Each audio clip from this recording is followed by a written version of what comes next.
in that direction as you have questions, as you have comments, as you have gifted insight.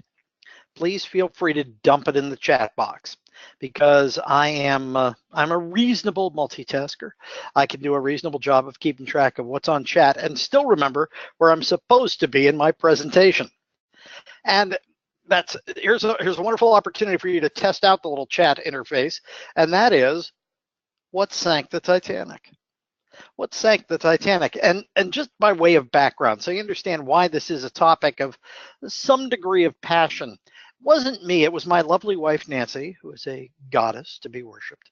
My lovely wife Nancy was her grandmother was, according to family lore, supposed to be coming over on the Titanic, got sick, couldn't make the boat. So, bummer. And as a result, my wife felt, and her sister, both felt it was important to actually be there for the 100th anniversary, for the centenary, and to go on the centenary cruise that went out and on the Balmoral and sailed out to the spot where the Titanic went down that April night, and threw the wreaths overboard and had the all the pomp and the circumstance. It was the official, if you will, Titanic cruise. And I love the answers you're giving here as to what sank the Titanic. Psychological inertia, poor design, Mother Nature, cutting corners, poor judgment. Listen to those answers. And my answer back to you is, yep, it's all the above. And this is what we're going to be talking about today from a risk perspective. I am, as you saw from my little bio as Norval was running through all that, I am the risk geek. That is my role in society. Somebody had to be, and well, when we were pulling cards, that was the one I came up with. But I am an official risk geek of the highest order. And the one thing that many people fail to recognize about Titanic and about our day-to-day risks is that, well, quite frankly, it wasn't just the iceberg. It isn't just one thing. Most of our risks are actually what I like to refer to as cascading risks. They are risks where one risk in and of itself is not going to be a catastrophe. But when you pile them all up and when you get that convergence or that confluence of events where a bunch of different things are going wrong all at the same time, then we have a real problem. And it is, as Virginia so eloquently stated here, a lack of execution. It is a lack of execution. It's a lack of follow through on all of the various and sundry things that were there. This is actually a painting that was on board the Balmoral when my wife sailed on the Titanic Centenary cruise, and that is an artist's rendering of what it would have looked like if the Titanic had sailed into New York Harbor. That's what would have been there to greet her. And it's noteworthy because that's the scene that everyone expected. That's the one that everybody was anticipating. And I love Dave's remark here. He said, hindsight's 20/20. Oh, it's so true, Dave. But it's a matter of, it's not just one individual that could have saved the Titanic. There were a whole host of different players, each one of them with an opportunity, unbeknownst to them, to have a chance to actually avert disaster. The number of different players, and this is something our team members need to know. A couple of you cited complacency as being the thing that sunk the Titanic, and indeed, in a lot of cases, it was one player's inaction that could have rescued the Titanic, that could have allowed this scene to actually happen. The tragedy of Titanic is that it wasn't just one risk. It was a host of different risks, all coming into play, all playing in together, and everyone failing to do their part. These are the 3 wreaths that were thrown overboard at the site of the Titanic disaster. They were thrown into the sea with a lot of ceremony in the middle of the night on a very cold April night.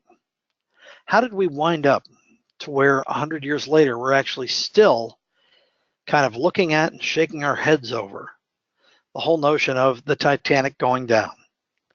And think about the press that this boat had gotten beforehand.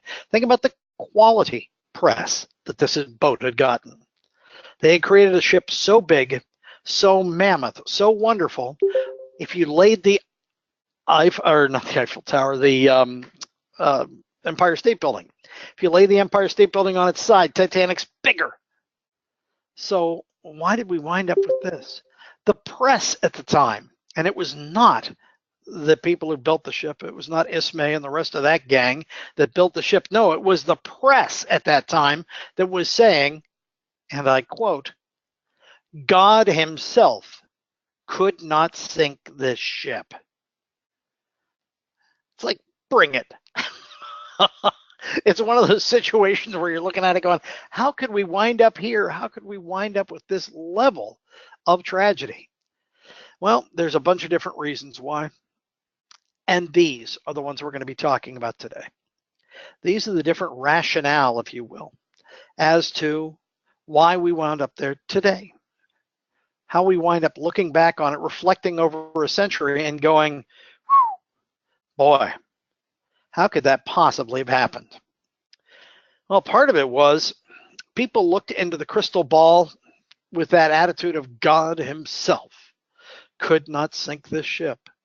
They could see Titanic sailing into New York Harbor. They could see the triumphant arrival of the Queen of the White Star Line. They could see it happening. They knew what was coming. They knew it was going to be a very, very big deal. And they could not see anything that could stop what you're seeing on your screen right now from happening. It would have been impossible to see that happening. It was the biggest, most beautiful ship of its day. It was the largest moving man-made object at the time. That's right. Nothing else was bigger than that, made by the hands of humans that actually moved. That was it. That was as big as it got. And amazingly, people looked at that and immediately said, wow, this is a, well, Titanic achievement. It's amazing. It's impressive. It's inspired. What could possibly go wrong? And as they looked at it, they figured even if little stuff did go wrong, the sheer vastness of the vessel would be enough to preserve it and keep it in good fettle. Now, the reality was a lot of people blame the Titanic failing, the Titanic going down, that particular failure, on them trying to set speed records. They were not. That was not part of the mission. They were not trying to do that, and they needed to validate what their real rationale for being there was. It was to be the most luxurious, impressive liner that ever sailed the seas, the most technologically advanced vessel ever created. And, well, they needed to know what mattered and what didn't, what was important. In retrospect, as Dave said, hindsight's 20/20. In retrospect, it's a function of looking at what was their primary mission. Primary mission was to get safely from Southampton to the States. That was it. That was their real mission. And surprisingly, all these little submissions got tucked in the way. People started arguing, well, maybe we are trying to set speed records. Even on board the vessel, they thought it would be cool if they got in early. How cool would that be? Well, part of their mission? No, but it would be cool. And think about how many times we sacrifice quality and risk on the altar of cool. Oh, let's do a new feature. Let's add one more thing. Let's provide the client with one little bell or one little whistle when that's not the definition of quality. Quality for these folks would have been getting there alive. And tragically, people didn't recognize that. They also felt like, oh, you know what's important? I'm important. Me. Oh, all these rich folk, and that's what they were. There were a bunch of rich folk up in first class. Now, there were plenty of folks down in steerage who didn't have this particular worry, but the rich ones, the Astors and so forth, the radio room was just packed with people trying to get messages to New York so that the driver would be sitting there waiting for them when they got off the boat. And was the Titanic more important than any other vessel in the sea? And the short answer is no. It is now, but that's just because of history. But the reality is they saw the other vessels in the ocean as lesser, less important, less critical.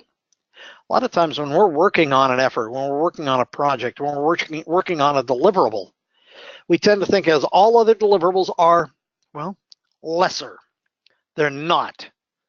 We have to recognize we're not the only fish in the pond. And as a result, we've got concerns when it comes to the risks that we're facing. And we need to make sure that we understand what are our primary missions. What was the primary mission of Titanic?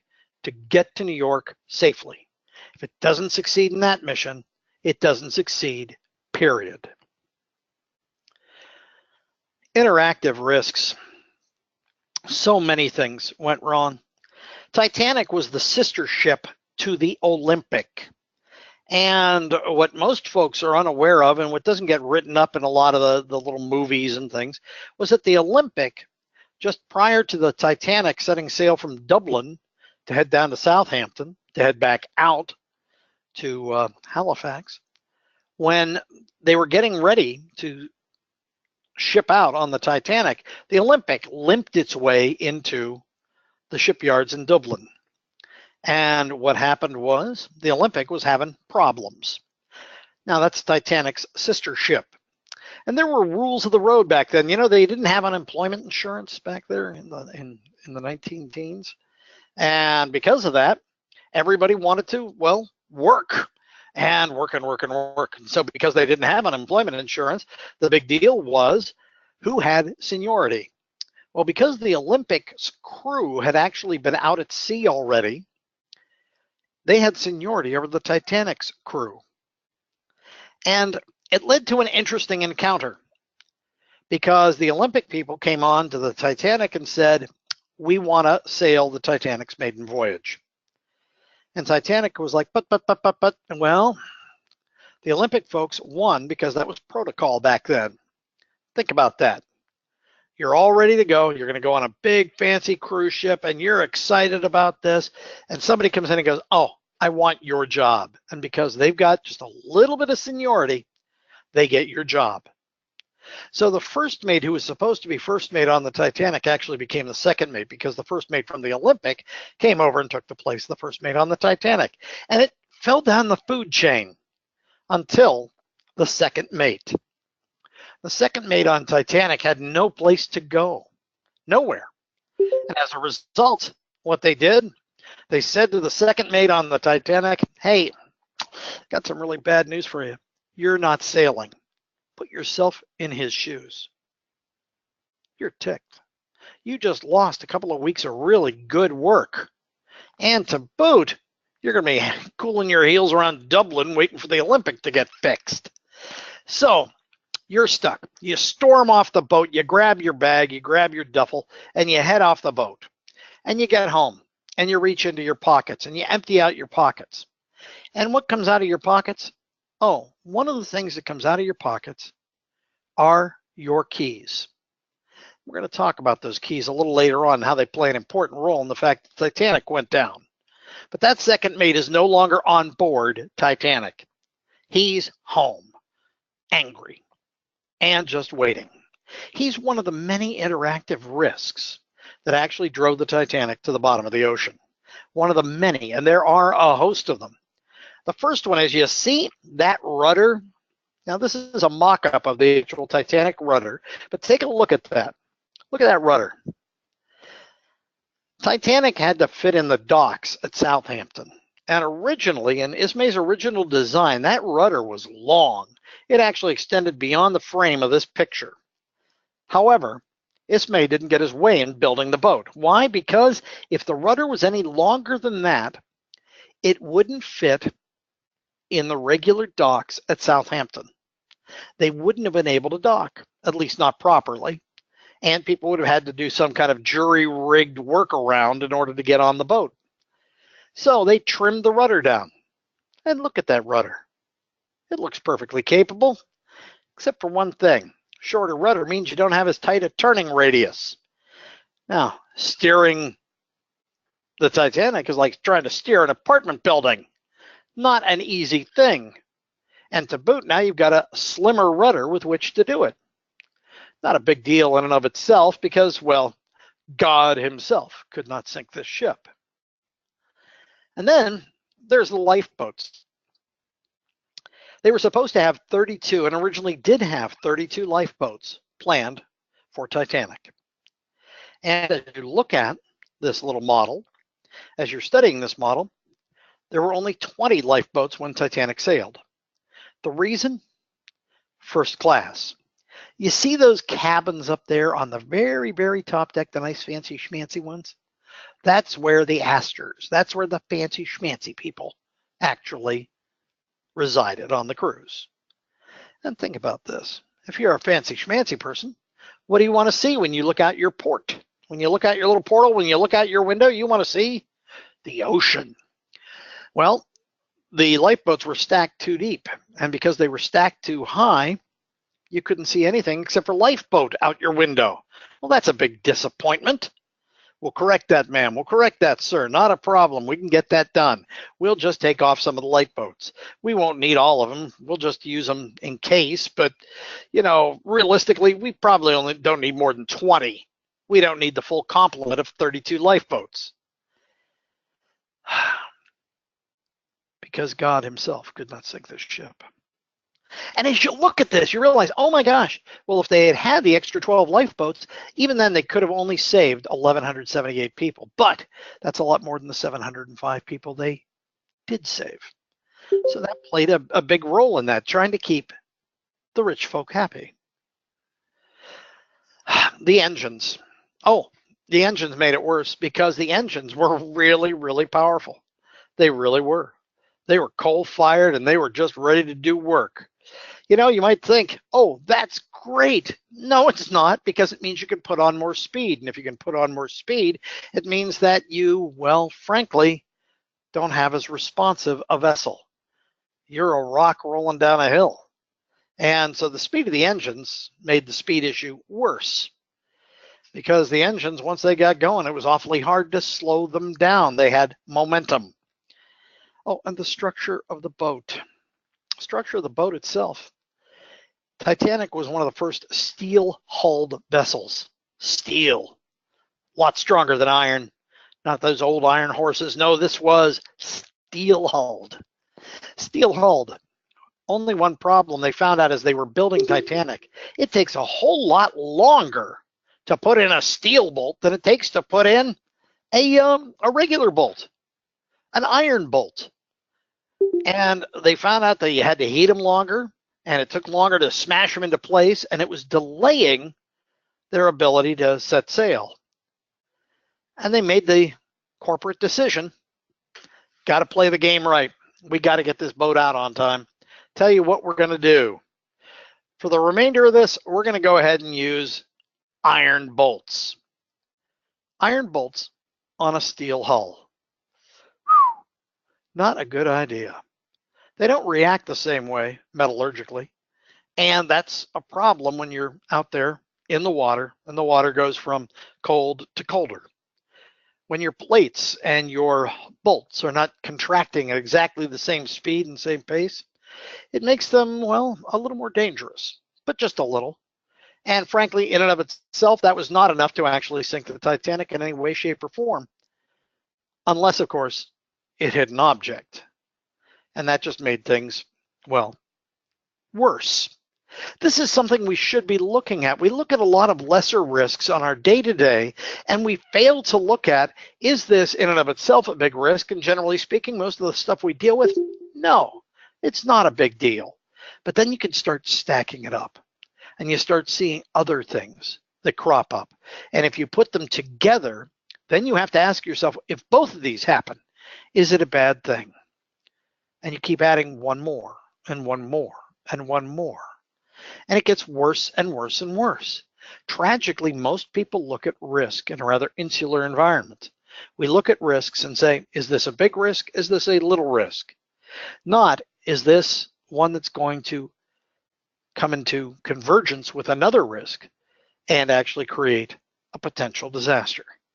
That's essentially where we need to be. We need to be able to look at the big picture and ask the big question, Well, is this a big deal? And if it's a big deal, then we have to be able to back off and take a deep breath and raise the specter of, maybe, just maybe, we should be looking at this as a bigger deal than we think it is. Because when you put them together is when you start having real serious problems. One of the other serious problems they had was over acceptance of risk. All across Titanic, they had that we're on the best vessel ever created. By the way, in case you're curious, this is the scene from the Balmoral, which was the centenary cruise for the Titanic, and that is my lovely wife Nancy in the red hat. That is her, as I said, a goddess to be worshipped. But it's noteworthy that on Titanic, the attitude was generally one of everything will be fine. Even after the iceberg was struck, everybody was like, oh, well, this is a pain. Everybody assumed when they started loading the lifeboats, they're going to drop us in the water and we're going to get out here and we're going to get really, really cold. And then after a couple of hours sitting in these chilly little boats, they're going to put us back on the big boat and everything will be fine. That was the general attitude of the passengers on Titanic. They generally accepted, it'll be fine. Look at the quote that's attributed here to Madeline Astor. Just read through that. John Astor got it.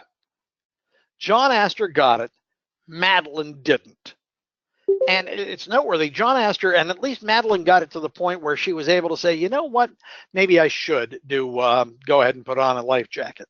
A lot of people wouldn't, simply because they didn't want to, make a mess of their attire and so forth.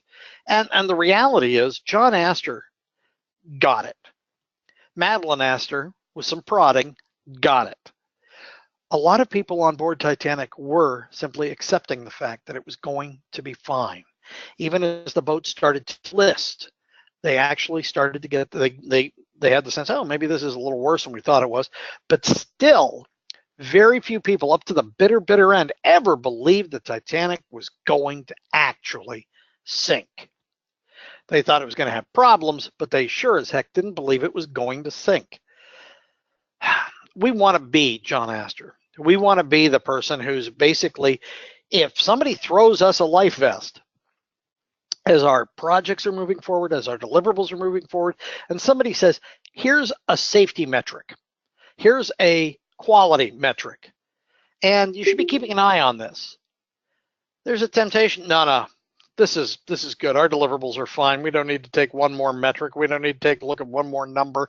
We don't need to look at one more protective strategy, because God himself could not sink this ship. And there was just plain bad communication. This is actually a letter that was written, and it was information collected in Nova Scotia by someone near Halifax, and that was the next destination, the next port of call for Titanic after the disaster. It was supposed to go on to Halifax, stop there, and then go on to New York. And in Halifax, people were listening for Titanic's radio calls, and this one individual actually took notes on everything he was hearing out at sea coming over the Morse code, coming out of the radio room from Titanic. And what was interesting, Titanic called out CQD. Well, that's kind of interesting in that Titanic did not send out CQD, which was the distress call prior to its error. It sent out an SOS. This person was smart enough to recognize it for what it was. It was, in colloquial terms, a CQD. Language matters. Language is one of those things that, could have helped save that ship. Because Titanic, John Smith, the captain of the Titanic, was asked, do you want to send out a CQD? Do you want to send out an SOS? And he said, the new maritime protocol is SOS. We send out an SOS. And it's believed that some ships didn't get it. They didn't understand exactly what an SOS is. Clearly, the person who wrote these notes understood what an SOS was, that it was a CQD. And just like our world, think about how many times our projects are almost sunk by TLAs, three-letter acronyms. We carry on language like everybody understands what we're saying, and the reality is that's one of those little things, one of the tiny nails in the coffin, as it were, of projects where people don't understand what's going on, but nobody's willing to clarify, or if they do clarify, they assume everybody else already understands this. As you look at this, Titanic gave a wrong position. The Carpathia ultimately responded and said, okay, we're on our way. It's noteworthy that all these bad and missed communications were part of the problem. And one of the biggest parts of the problem was the radio room. The radio room on Titanic was a madhouse. People, particularly servants and assistants, were constantly sticking their heads in the door saying, have you contacted New York to arrange our carriages yet? And as a result, I want you to think about what was going on with the California. California, I thought you meant the Carpathia. Now, the Carpathia was the ultimate rescue mission. California had been calling Titanic all day long. Hey, there's some ice. Hey, there's a lot of ice. Hey, you should be really paranoid because there's a whole bunch of ice. Now, was the ice alone going to sink the Titanic? Heavens no.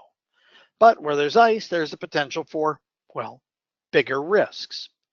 And they were sending out message after message, and finally the Titanic's radio guy got so fed up with the California, started sending them messages saying, get off the radio.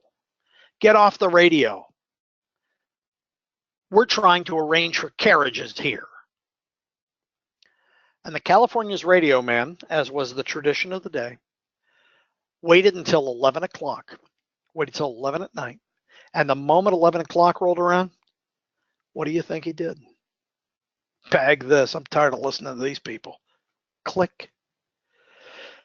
Normally the radio went off at either 11 or 11:30. People just turned it off. There was no reason for anybody to be radioing around at that hour of the night. And so generally the radio room went dark. So the California, which was closer, never heard the message. Never got the message. Titanic was going down. Carpathia did and came to the rescue. But what's noteworthy is lives could have been saved, if only. One little thing would have saved dozens of lives. One other thing about that, they were plowing through the ice fields. They were not trying to set speed records, but they were plowing through the ice fields at a pretty good clip. And it's noteworthy. It was a relatively clear night, a little bit of haze, a little bit of fog. But as they were plowing along through the ice fields, and it had that ice fog, you know what I'm talking about if you've ever been out on an icy lake, it was noteworthy because it had that going for it. And Frederick Fleet, that was the name of the guy in the crow's nest. That was the name of the guy up in the crow's nest, the one who's made famous in the Titanic movie, Iceberg, Dead Ahead. That was him.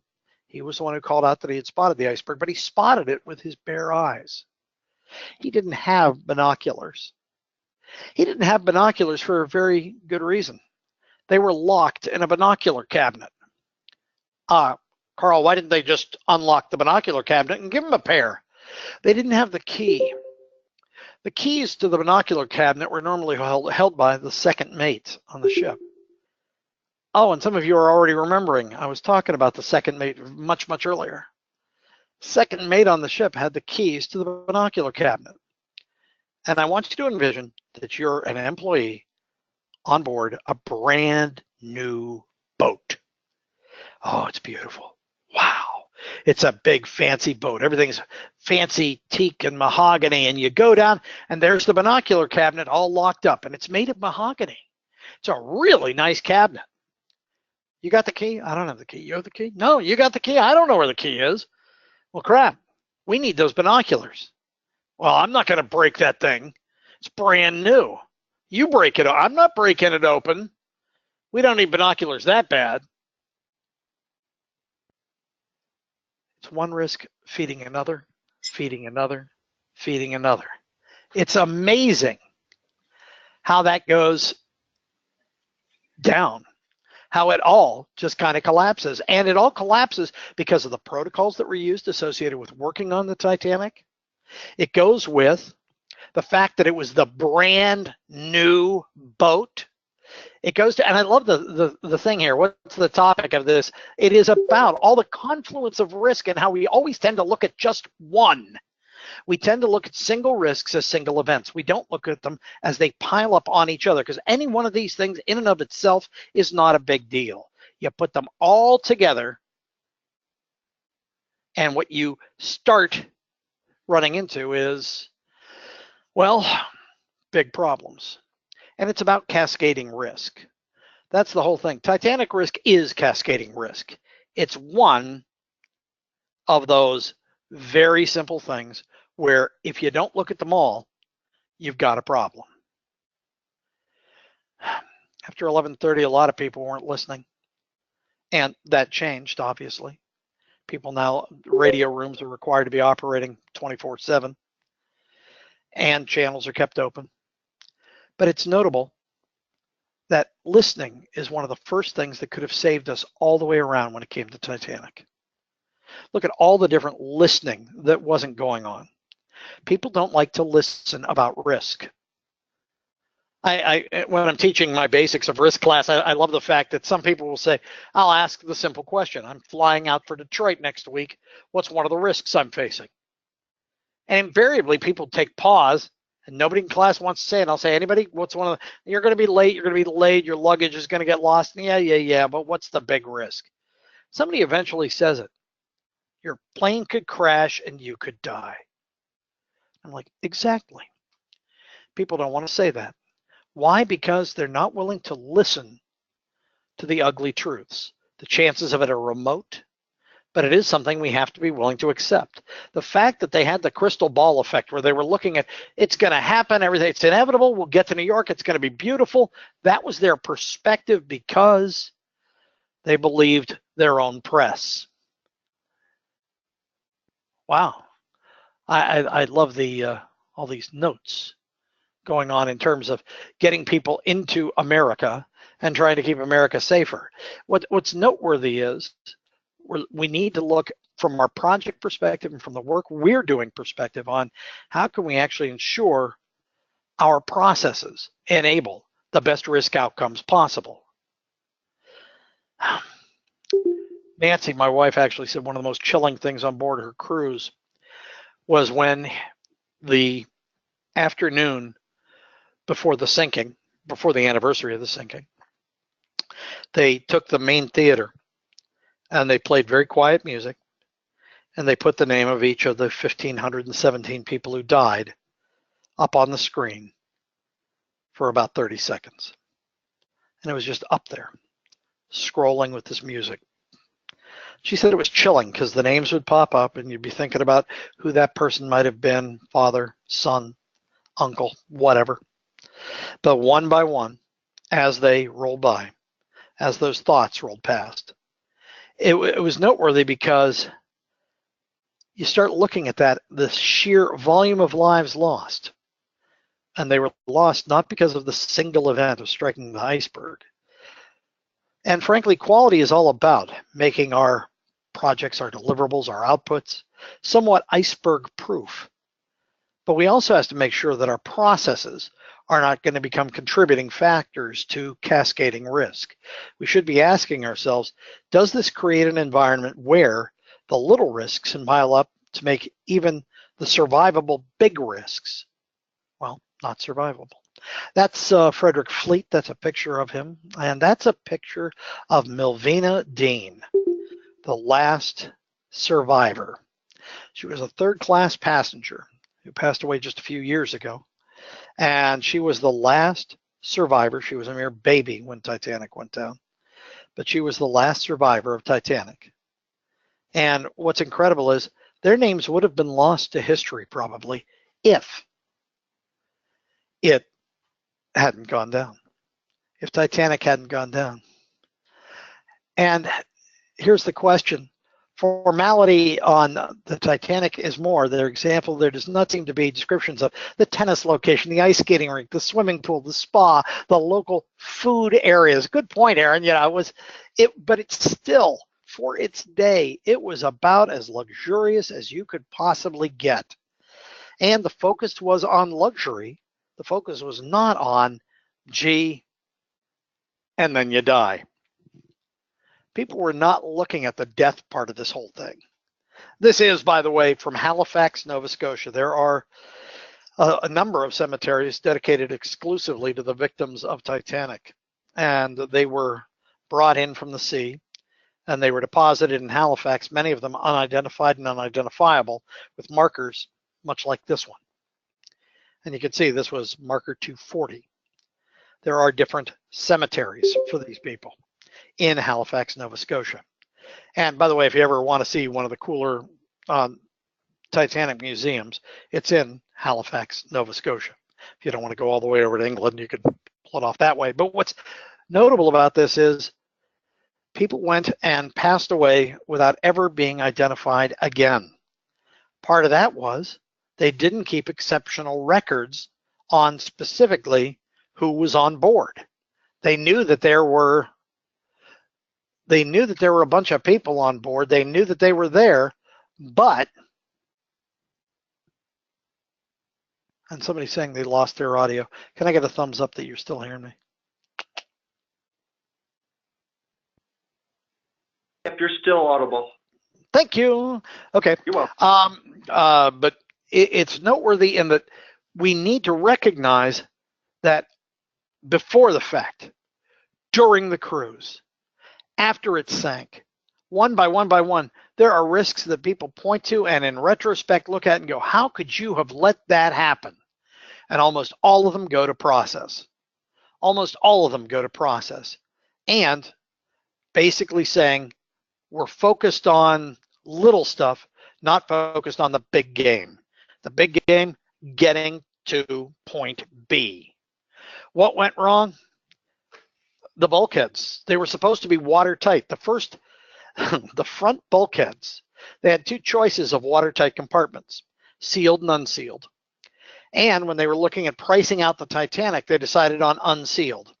Unsealed meant that they were watertight down below the line, but up above the water line, they were not sealed. They actually could have and had the option to seal the tops of them, which would have meant even though they had lost the first 5 compartments, Titanic could have stayed afloat and could have limped its way to Halifax. But they went with the wrong kind of bulkheads, open bulkheads. That's a pain. The rudder, the engine capability, the engine's so huge, so large, kicking them into reverse took over a half an hour. Took over a half an hour. There was no chance for that. The misunderstood orders, the misunderstood report, the lack of binoculars. One of the speakers on board this cruise actually talked about, the title of his presentation was 15 seconds earlier, 15 seconds later. 15 seconds earlier. If they had spotted the iceberg 15 seconds earlier, they would have only ripped, by engineers' estimates, 3 of the 6 watertight compartments in the front, in which case Titanic would have survived. 15 seconds later, they'd have rammed that iceberg dead on and would have crushed the front nose of the ship.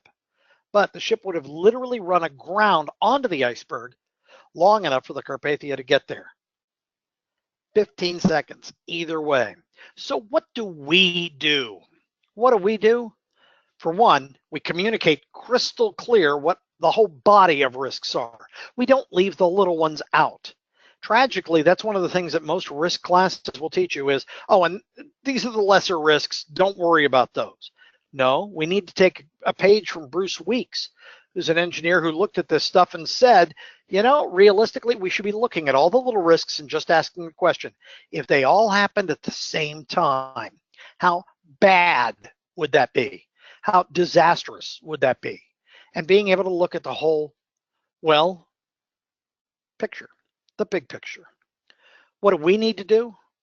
Well, first, if we've got a closed out vision as to what it's going to look like when we're done, ask the people around us not do they buy into the vision, but what's standing in our way? steal a page from the Agile community and ask the Agile question of what's standing in the way of that vision. And look at the sources of risk and ask yourself the question, if these all happen together, how bad could it get? I love the line from Quo Vadis. I love it because I caught it in the movie Patton, but I just love that because all too often, well, frankly, we do get in this mode of we can't fail. Failure is not an option. Failure is an option. It can happen. And the more we do to actually take our lesser risks and compile them and raise that question, the better off we are. Now let's take a look here. I'm going to look down some of the questions because we're down to the end of our the actual formal presentation. Left a little time here at the end. And you think a risk register came in to take 6 years to solve something after Titanic 1912? I don't know that a risk register would have saved it, but I think a simple reminder to people that, and it's after every airplane disaster, it's interesting what happens in the flight community. In the flight community, I know enough people who in the airline industry, and 201, they say every time a plane goes down, every time there's a plane disaster, they remind all the personnel and they go into this drill of safety, safety, safety first. Safety is everything. And it's noteworthy because a lot of times we feel like it's more important to get our peanuts than it is necessarily to have safety when we're on an aircraft. And the reality is that's what they should have been focused on the Titanic from moment one. I think there are certain situations in 1911 and 1918. How does this government prevent further situations? Times parallel in reference to 2011 and 17. Similar trends in reference to the time in the century. And the thing I think is truer than anything, Aaron, if you want to look back across history, if you want to look back across what's happened in the past and draw the analogs into the present, the reality is, even though we put in 1,000,001 safety devices, you can't stop people from doing things that are not in their best interest. And that's exactly what was going on with Titanic. Keeping the binocular cabinet locked was an act of insanity. Taking away lifeboats was an act of insanity. Putting steel against iron, which allowed the plates in the front end of Titanic to pop, when they used those steel bolts against those iron bolts against the steel plates, the actual plates popped. They didn't just cave, they popped. And part of the reason they popped is because they were using different metals to actually seal the front end of the boat. That's a problem. People know those things are potential problems, but they look at them and say, well, it's a small problem. It's not a big problem. And this is where I kind of become, this is a gospel, if you will, for me. I firmly believe that we have a lot of opportunity here to actually save ourselves from risks by simply looking at, okay, what elements of the process need to be in place and need to be consistent. And that is, we need to look at the protocols that actually get us to our ultimate goal, not to our lesser goals. Getting a carriage in New York is not that big a deal. Getting you to New York, that's a big deal. That's what ultimately matters. So I will turn the baton, as it were, over to Norval, and I will also ask, because I will never be able to solve all the problems with Iraq and the others that are popping up in the chat area right now. But if you have some query about what we've been talking about today, you can either unmute your phone or you can just go ahead and put it up in the chat area and we'll try and deal with those. Okay, thank you very much, Carl. If you do have questions for Carl relating to Titanic risks, please either place them into the chat box or go ahead and unmute your phone and ask Carl your question directly. We can pause here for a few seconds. As we're doing that, I will remind everybody once again that next Wednesday, not this Wednesday, but the week following Wednesday on the 11th will be our second webinar for this month. It will be sustainability a quality professional's perspective, or the role of a quality professional's role, excuse me, and that will be with Holly Duckworth. It'll be at the same time as today's webinar. It'll be 12 noon Eastern time. So hopefully many of you will be able to join us for that as well. And it looks like many of you have been registering for ones later this month, so we're happy to have you. Carl, looks like there's a question from Emily. Yep. Emily says, is there a tool you recommend for seeing all the risks together? And I am going to be Captain Boring here in that I have looked at 1,000,001 different risk modeling tools and so on and so forth. And while a lot of them are very cool, I'm still a fan of Excel. I really am. And one of the reasons is communication. It enables everybody to be able to pull up the risk list all at one time. Everybody has Excel. There's nobody in your team, oh, I've never seen Excel before. You know, you're not going to get that routine out of them. And it allows for a degree of visibility. And also, if you take advantage of the filter and sort functions, you can actually go to sorting out, okay, I've sorted out my high highs. You know something most people don't do? They don't sort in Excel for the mediums and the lows. They don't go for the medium and the low risks. And the reason being, oh, we'll never have time to deal with those. We'll deal with them as they happen. No. In the spirit of this presentation, what you should be doing is actually filtering out the highs, because you're going to deal with those, and just filter for the mediums and the lows and ask yourself the question, are any of these the rudder and the engines? Are any of these over acceptance and too much vision? That kind of thing. And just looking to see, are any of these going to actually kind of cascade and work together? And I love the fact that Dave or FMEA won't do it. Failure mode effect analysis is one of those beautiful things because it adds new dimensions. And if any of you are PMPs, by the way, in PMBOK 6th edition, the new edition of the Guide to the PMBOK, they have a whole laundry list of other things we should be looking at. How urgent is a risk?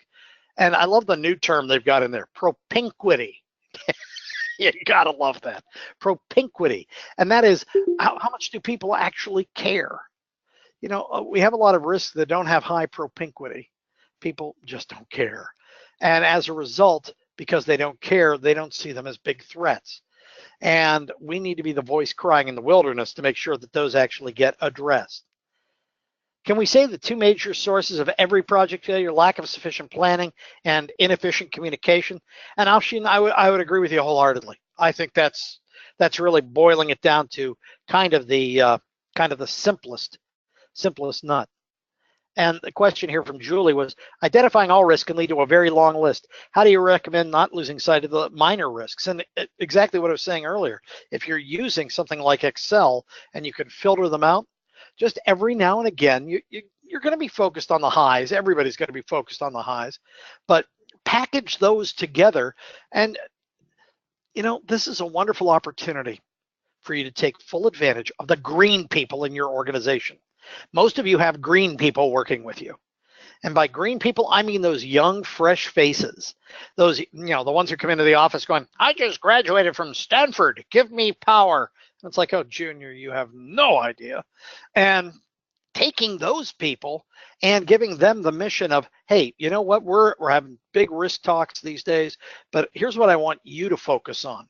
I want you to look at these and I want you to find 4 of them that if they, and pick some arbitrary number, but I want you to take 4 of these and I want you to see any 4 of these happen together. It would be just an outright catastrophe. It would be a disaster. And you'll create your own little paranoiac. You'll get this person who actually has a really good vision as to just, you know, what could potentially happen. So Julie, I think that's one of the ways you can tackle that, both logistically as well as dealing with the whole notion of how do you mechanically get that done. Let's see here. Can we say there are 2 major? Yeah, we got that one. Hindsight's 20/20, but only if there's something to see, only if we bother to look. Because of the Titanic, we can now justify paying attention to the accumulation of smaller risk and waiting for name. Amen. I couldn't agree with you more. And, you know, we're in much better shape. And FMEA is good. It wouldn't catch all the errors you mentioned. Absolutely. And that goes back to why we need to deal with the ones that are down at the bottom of the list sometime. And that would be a great place to actually try and kind of put that together. So with that, let me, before you all run away, I want to just stress something. That's my email address, carl@carlpritchard.com. Vanity, thy name is Carl. I am the official cheapest risk resource you have ever found. I am the cost of an email. Got some question about risk management in general? Pop me an email. Got a question about risk management and the RMP certification? Pop me an email. Got a risk management training need? Pop me an email. If you just need a risk management shoulder to cry on, pop me an email. I will always, and let me underscore this, always get back to you on email within 24 hours, always. And that is my email. Oh, things just disappearing on me here. But that is my email address. And let me just highlight that here, right there. That's my email address. Much better at email than I am at phone. If you call me, I'll get back to you in a day or two. If you email me, I'll get back to you within 24 hours every time, no matter what. And with that, I've got 12:59 by my clock, so I will leave it to you, Norval. Thank you so much. Appreciate all your time. And thank you very much, Carl. It doesn't look like we have any other questions. So with it being very close to the top of the hour, we're going to call it quits for today. We'd like to thank you once again, Carl, for presenting for us today. And we'd also like to thank folks for turning out for today's talk. This was the largest number of people we have had online for one of these. It looks like the official tally was 71. So thanks again. And we'll look forward to seeing many of you on Wednesday, October 11th. And until then, hope everybody has a great rest of the day. Take care and goodbye now.